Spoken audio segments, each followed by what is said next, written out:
YouTube Nutter Empire. We have some news with the 49ers and George Kittle.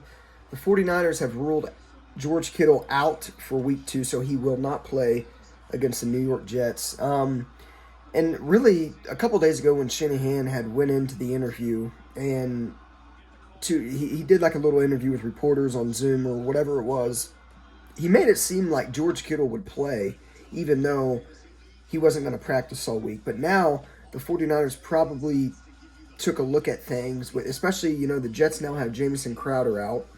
They probably took a look at things and were like, look, we don't necessarily need George Kittle this week. It's not a must-win game.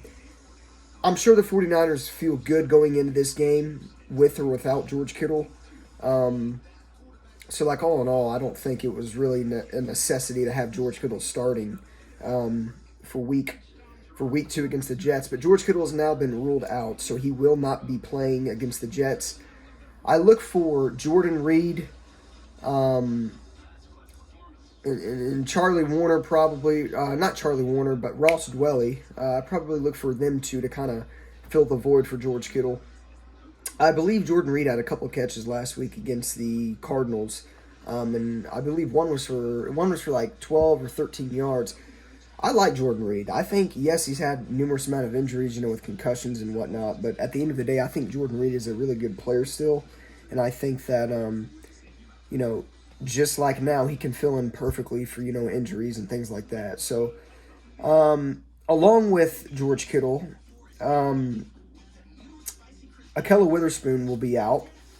Or no, not Ahkello Witherspoon. Dee Ford's going to be questionable, and Jason Verrett is out, which Jason Verrett doesn't necessarily start either way.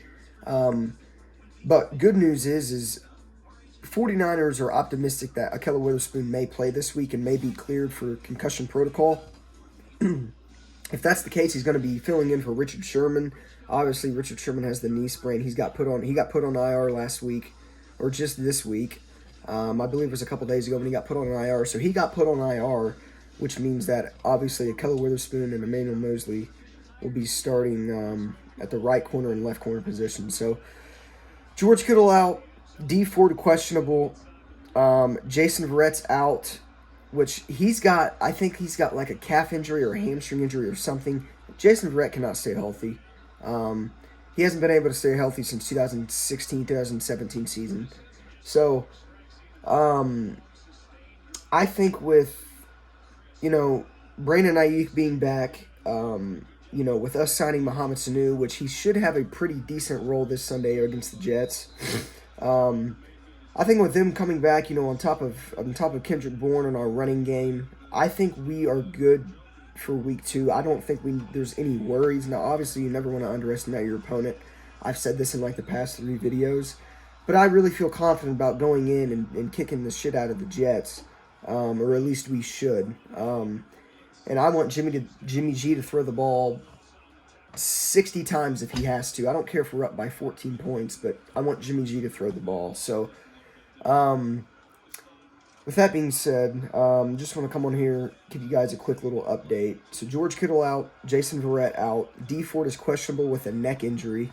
I didn't even know when he suffered a neck injury.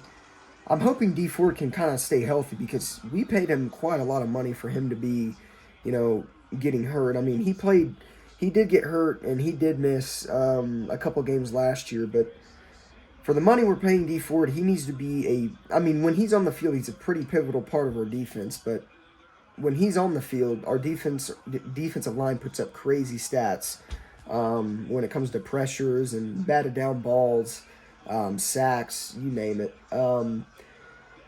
So, at the end of the day, I think we're going to beat the Jets. Stay tuned for the preview video coming out. It's either going to be uploaded tonight or tomorrow night, so stay tuned for that.